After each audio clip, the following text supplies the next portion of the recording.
Yosuwa 14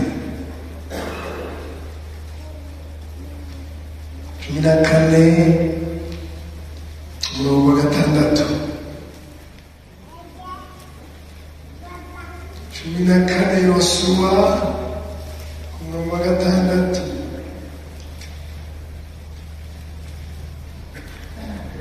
Kalebu wapa Hegobondo maze abayuda baza kuri Yosuwa i Gilgali.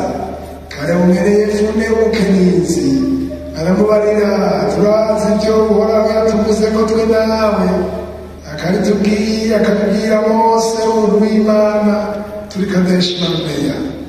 Nari maze imyaka 40 igihe Mose umusavye Uhoraho yantuma ngo mbe Kadeshi Baruneya nje gutata ibihugu ngarutse nkamubarira inkuru najishije iruhande. Ariko bagenzi banje twari twaduganye bakarangura imitima, bakarangura abandi imitima, mugabo jeho nakurikiye Uhoraho Imana yanje muri byose.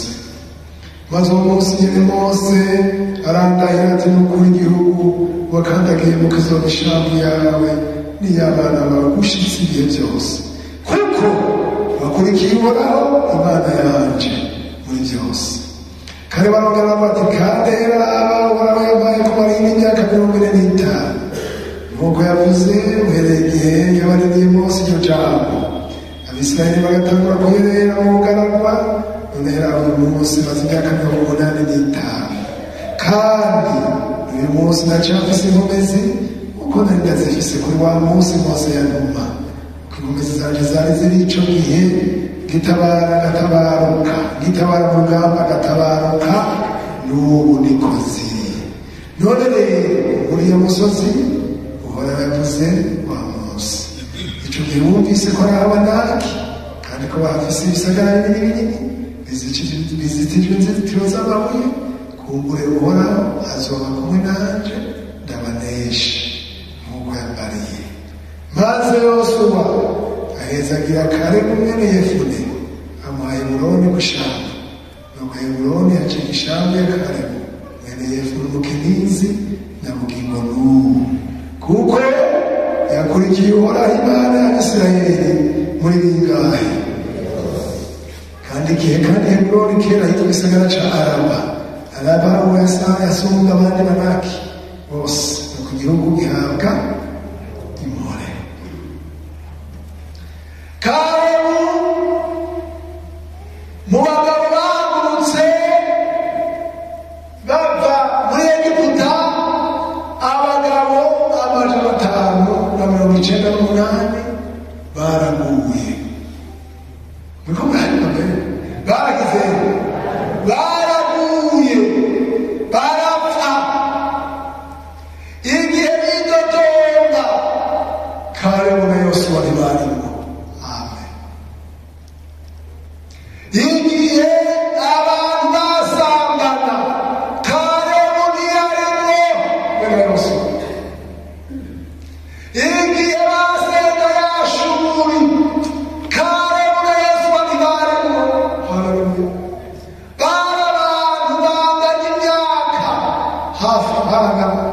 Agaca mu kwegagira bati ngo tujye gusengera hariya, ivyo Imana ntivyemera. Bagakora ivyaha batari kumwe, ntibagwa. Muzoronka umugisha mutangwa, nimutangwa muzoronka umugisha. Haleluya. Imana no kwizera muzoronka umugisha w'Imana. Ntibaguye, baca mu bugaragwa ntibagwa, baca mu bintu bikomeye amazi arabura ntibagwa, inyama zibutse ntibagwa. Bararuha barinjira igihugu bataguye. Yeguze kandi yari afise uburenganzira bukwiye kuko ataguye, kuko ati ndafise ico nkwiye kuko sinaguye.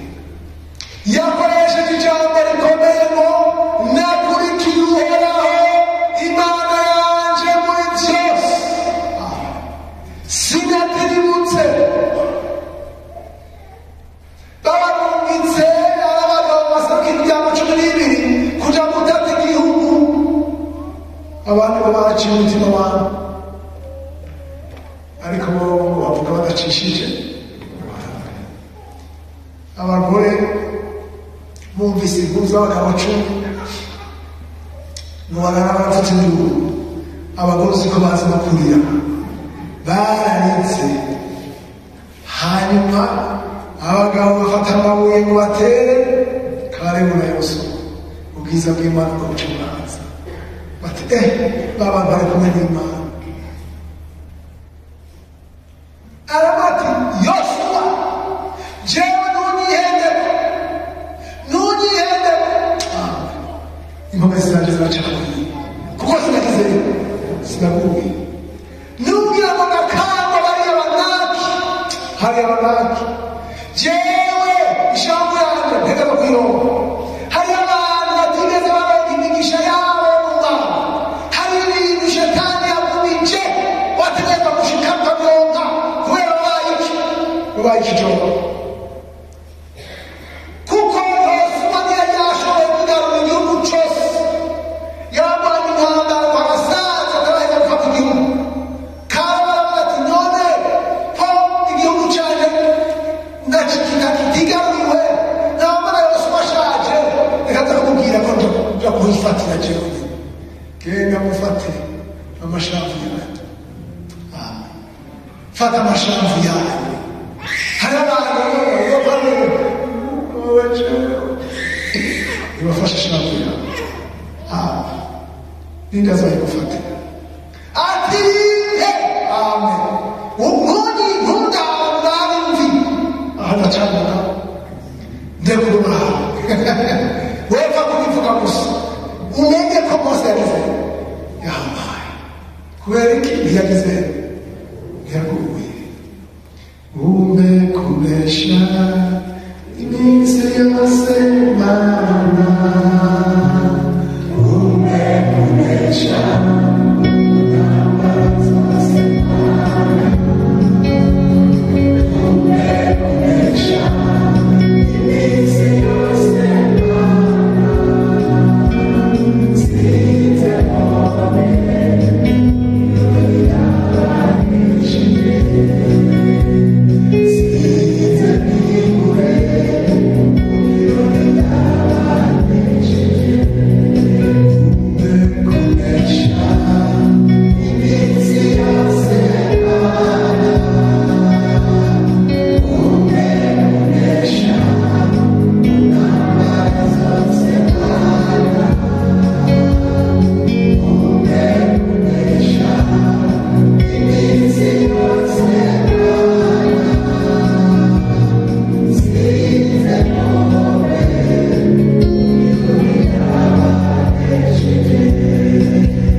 yaranesheje Kalebu. Aravuga ati ndabimerita ndabikwiye n'isezerano ryanje. Amen. Heburoni ni ahantu heza, ahantu h'igitangaza, itongo ryiza, ahantu havuye haba na Dawidi yarahabaye arahamara igihe, kuko hari ahantu habaki abahizi abanesha.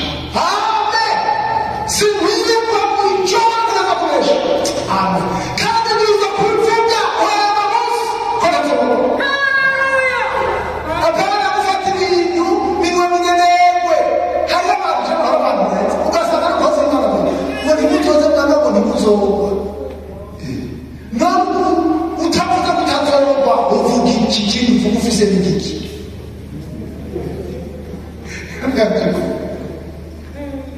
None muzogwa. Cyukuri muzogwa. Ega twako ushoboza mu gutanga. Imana ushoboza mu kwiye mu gutanga. Ikeneye gufata ingingo. Ukavuga uti jewe sindimwo. Mubana sindimwo, mu bicora sindimwo. Wasubira inyuma sindimwo. Kandi amajambo ariko ndavuga n'amajambo akomeye. Muzoyabona. Azi Imana ko mukuri mutari kandi kiremba. hazoba abantu benshi birabaje ko ikiremba hazoba abantu benshi murazi bituma hazoba abantu benshi ibintu barabigize akamenyero barabigize n'ibisanzwe abantu bakora ibyaha mu misho kandi bagashyira amaboko mu mufuko ukamenya ibintu bisanzwe twavuga ukamenya twebwe turenze urugero urababaje umunyakiremba nibwo kuja kuja maze uja mugihugu agororotse niko manza umunyakiremba nibwo kuja je nta mwana gusa nukuri narafashe ingingo ko ntagwa amen kandi abantu ngerageza kwisuzuma nibaza ntibyagabasha umuntu yombi iki ngo mpere Yesu ibyageze bikaba ibyo none ko maze kurenza imyaka 50 ndakubaza hari nini ariko wasinahombye nibaruka akaba kuhomba nagize ariko nabyo sinahombye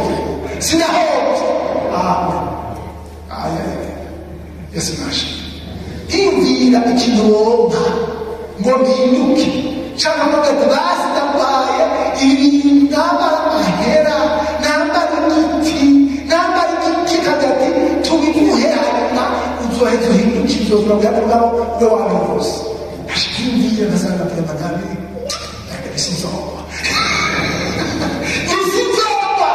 amen ntiwomendesha umukuru kuko umukuru ufise je nibaza ko mukuriye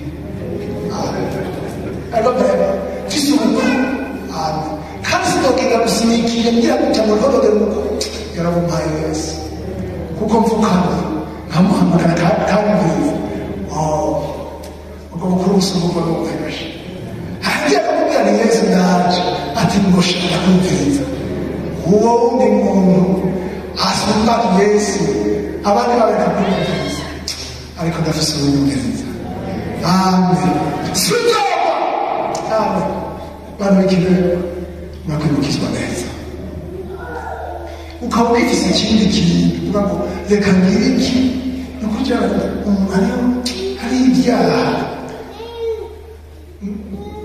ubona ko vrema ntimuzobe mwabenshi bashetani nzokora ibi hanyuma nzoza niyihane nzogirira imbere hanyuma n'abayobozi byo kwenda ntwara ikiriya cumi bene ibyo bigira cumi ntimuzoze mwarizana ngaha ikiriya cumi cy'amafuti kugira ngo pasiteri abone ko n'umuntu mwiza ikiriya cumi cy'igituriye kirakenewe ikiriya cumi cy'amahera w'ibyo kirakenewe ikiriya cumi cy'amahera warose mu bintu bitari byo kirakenewe ntimuzoze muratwononera ikiriya cumi cyiza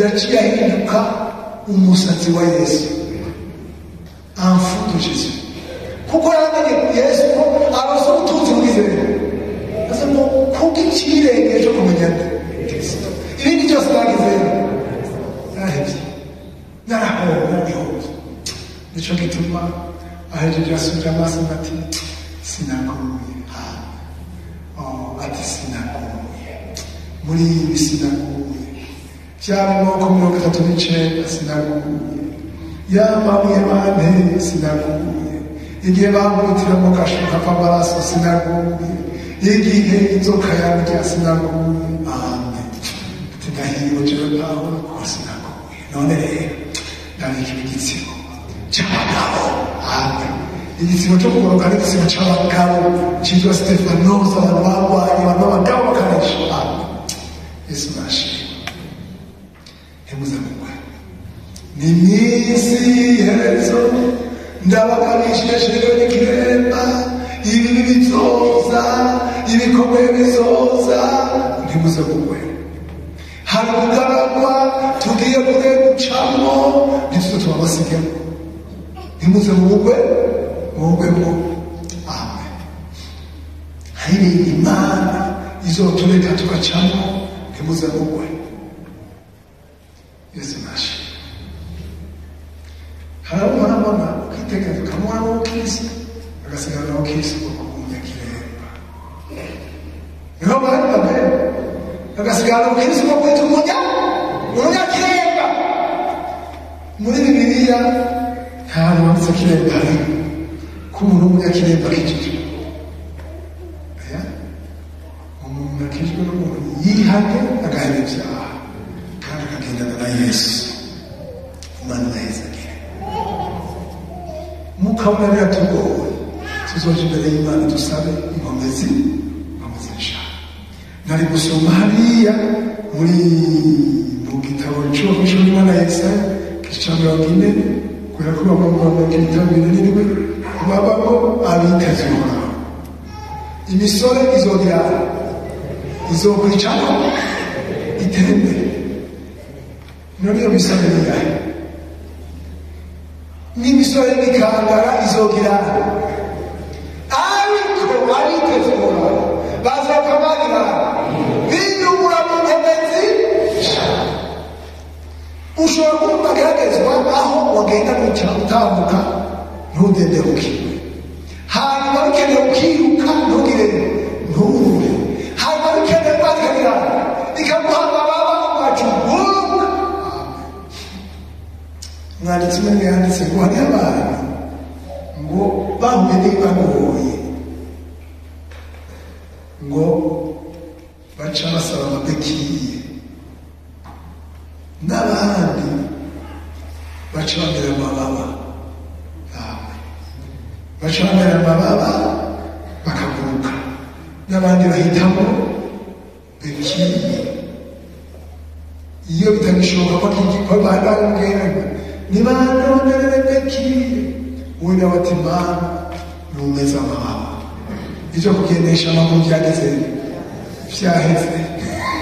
hageze ko Imana ibahezagire. Yesu azodufasha ntituzogira ingorane dufise uno munsi. Nuko usanga turiko dukora abantu baguye, ukabana mu biro n'umuntu yaguye atakoraja gutyo, ugakorana kw'ishure n'umwarimu yaguye asigara pasitore gusa iby'icyo yagize yabihebye. Bano umuntu aragoye kuko uvuga uti duce iburyo akavuga ngo duce ibumoso, kuko ntabufise intumbero imwe, afise ibindi arondera nawe urondera icyo. Yesu adufashe. Nta kintu kibishe ngo hari umuntu yaguye akagwira.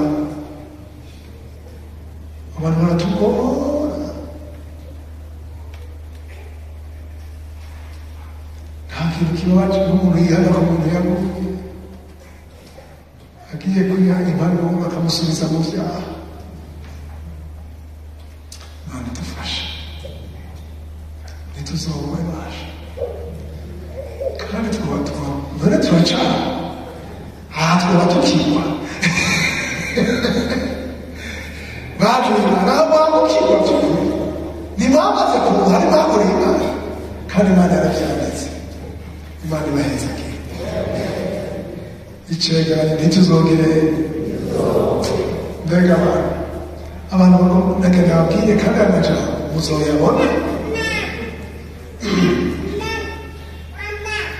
Nagenda basabe umuntu agomba kubarira Imana ati sinzoba mugabo tukumva torivuga ntabwo mugabo bati Imana ndashaka ko nazo ngomba ndavugira imbere yawe nazogira nazo naba nk'amafaranga mutaga mwakira Bibiliya ibintu by'ubu umuntu yobona niba bahomvye ureke n'ibyo cyangwa twihanganiye n'ibiki. Umuntu agira ati Mana ngomba mvuge imbere yawe sinzogwa. Amen. Ibizoba imbere byose Mana umenye ko nazogira nazogwa, uzobana nanje ave hasi. icyo tusaba umubyeyi hari umubyeyi wa kabiri n'abajya abandi begere hano aca turongora asengera abantu hano ntimuze mugwe.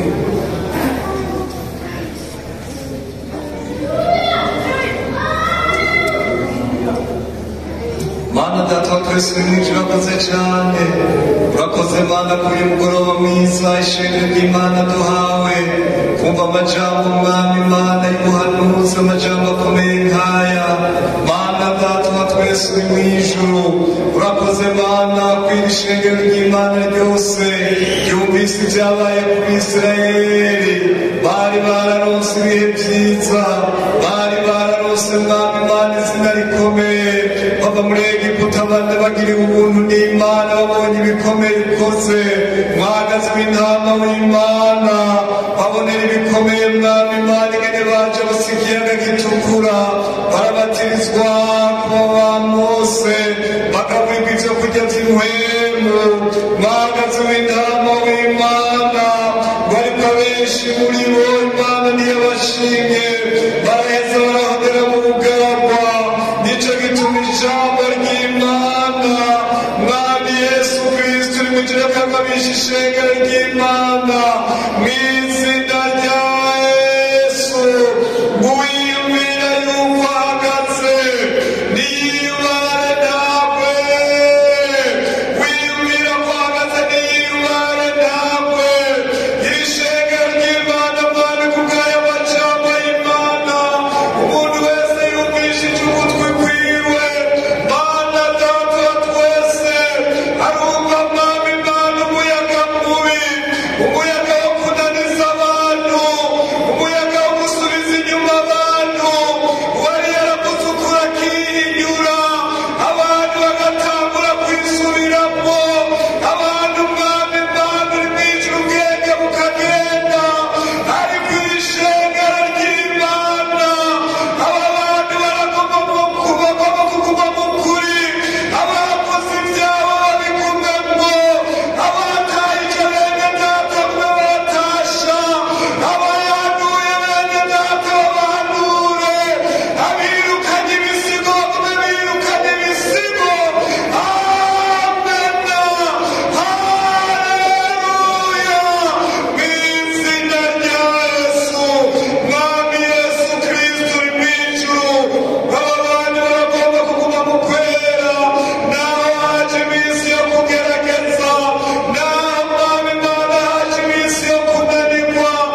bashingira intahe ijambo ry'Imana. Urakoze ni mu izina ry'Umwami wacu Yesu Kristo tubisabye, amen. Yesu nashimye.